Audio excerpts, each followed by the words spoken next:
Okay. So have you ever, uh, unlocked your phone using, your face, Oh, yeah. or maybe asked, like Siri or Alexa to settle, like, a debate about the best pizza topping? Sure. You're interacting with AI. Yeah. And behind the scenes, it's all about these things called artificial neural networks, which are basically computer programs that kind of learn like we do.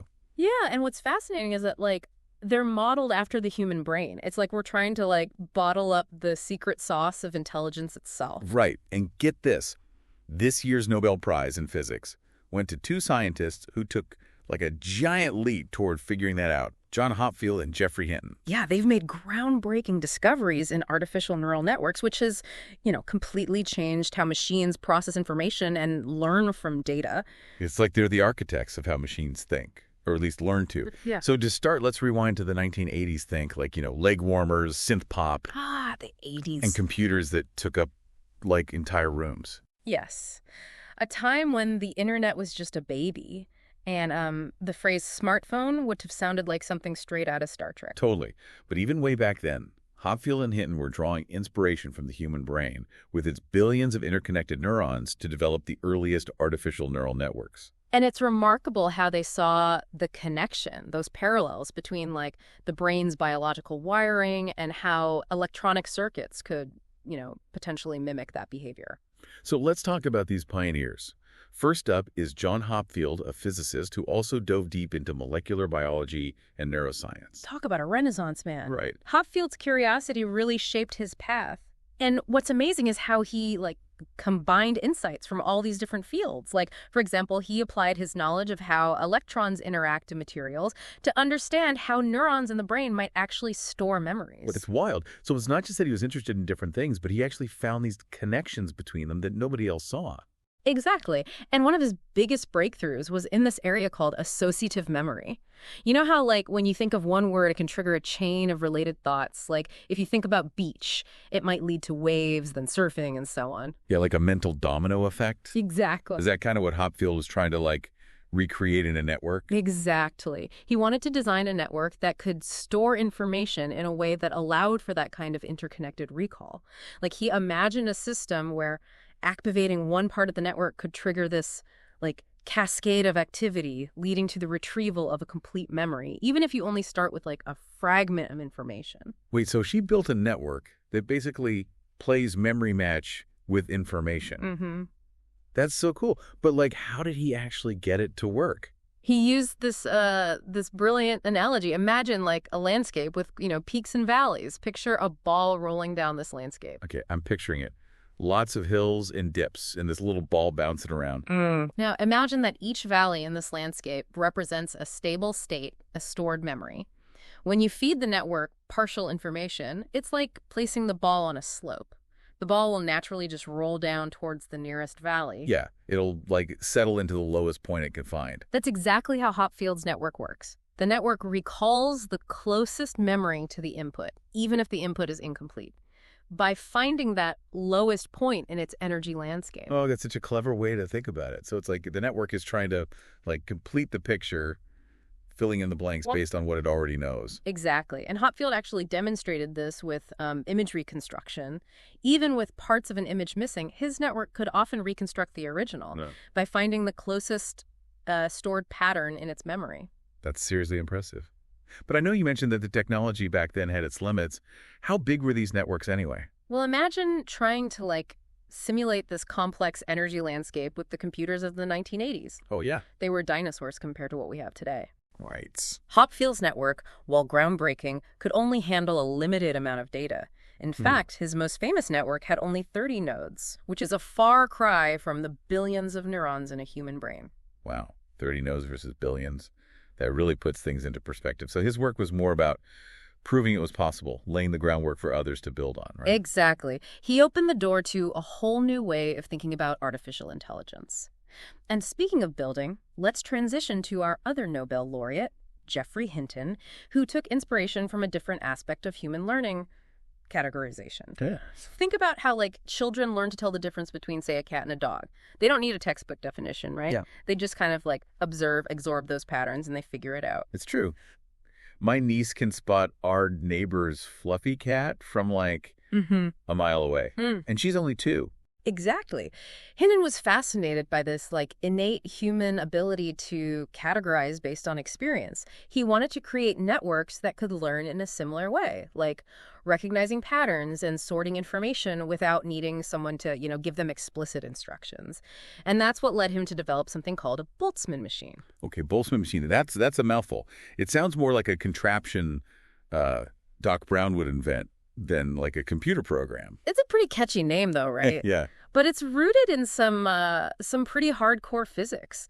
So it's named after Ludwig Boltzmann, a 19th century physicist who studied how, systems with tons of tiny particles behave, things like gases. Okay. I vaguely remember gases from chemistry class, lots of molecules just bouncing around. Yeah. But how does that connect to a machine that learns? Well, imagine trying to track the movement of every single molecule in a gas. Right. It'd be impossible, right? Yeah.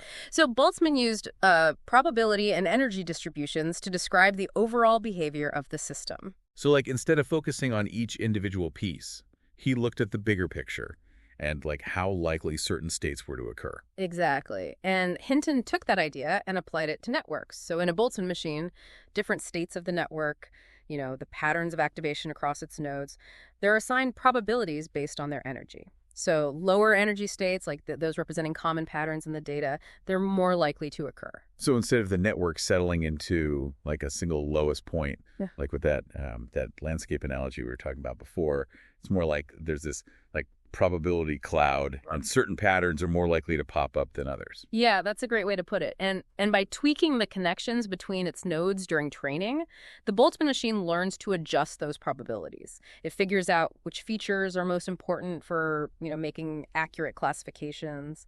So if you were teaching it to tell the difference between, we were saying, cats and dogs, it would start picking up on things like, I don't know, pointy ears or fluffy tails. It would start assigning more importance to those features. Yeah. And the amazing thing is, it does all of this without anyone explicitly telling it, these are the things that make a cat.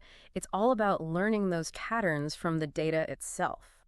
That's wild. So how did Hinton actually train these Boltzmann machines? Was it feeding it thousands of cat and dog pictures? Yeah, you got it. He would feed the network tons of these labeled examples, and through an iterative process of adjusting its connections, the Boltzmann machine would learn to differentiate between those categories. The goal was to get it to a point where you could show it a brand new picture and it would be able to say cat or dog with a high degree of accuracy. That's incredible. But you mentioned earlier that these early networks had limitations. Mm-hmm. What were some of the challenges that Hinton faced with Boltzmann machines? Well, one of the biggest hurdles was just that they were so computationally expensive to train, especially as you start dealing with more, complex real-world data. Imagine trying to map out that probability cloud with thousands upon thousands of data points. Right. It could take forever. Plus, there were some theoretical limitations that made it difficult to guarantee that they'd always find the absolute best solution. So even though the idea was really clever and, ahead of its time, the technology just wasn't quite there yet to unlock its full potential. Exactly. And that's a common theme throughout the history of AI, actually. There were times when neural networks kind of fell out of favor because they were just too difficult to work with given the available computing power. But Hinton, he never gave up. Oh. He always believed in the power of these networks, even when they weren't the, trendiest thing in the research world. That's some serious dedication. Yeah. So what was the turning point for Hinton's work? When did things start to click? Well, around the mid-2000s, a bunch of things just kind of came together at the right time. Computing power got way faster. I mean, think about it. Our phones are ridiculously faster now than they were just 10 years ago. Oh, yeah.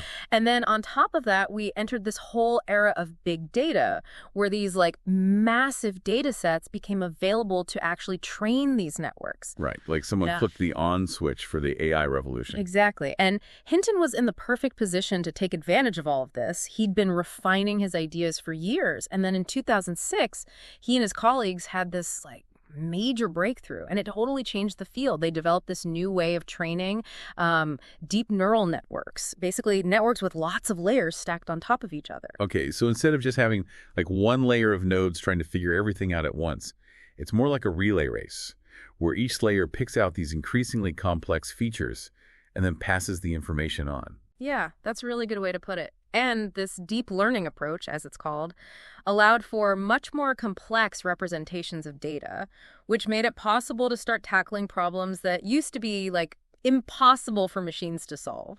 Remember those 30-node networks that Hopfield was working with? Oh, yeah. I can't even imagine trying to, like, teach a network to, recognize a cat with just 30 neurons. Uh-huh. It'd be like trying to paint the Mona Lisa with, like, one brushstroke. And now, fast forward to today, and we've got networks with billions, even trillions of parameters. It's a difference in scale that's, like, almost impossible to really wrap your head around. It's kind of mind-blowing. But okay, so these networks have gotten massively bigger, more powerful, and way more complex. So, like, what does that actually mean for us in the real world? How is this deep learning stuff being used today? Honestly, it's everywhere.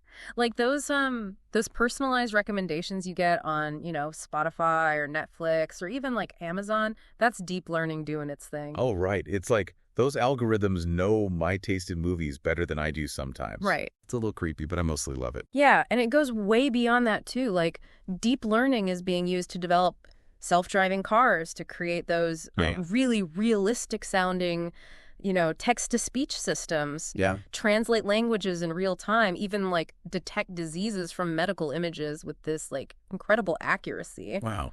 So we're talking about potentially life-saving applications here. Yeah. That's amazing. And it really shows you the impact of the work that like Hopfield and Hinton started decades ago. Absolutely. Their research basically created the foundation for this huge explosion of AI that we're seeing everywhere today. And honestly, we're probably just getting started. As these networks get even more advanced, who knows how much they'll change the world.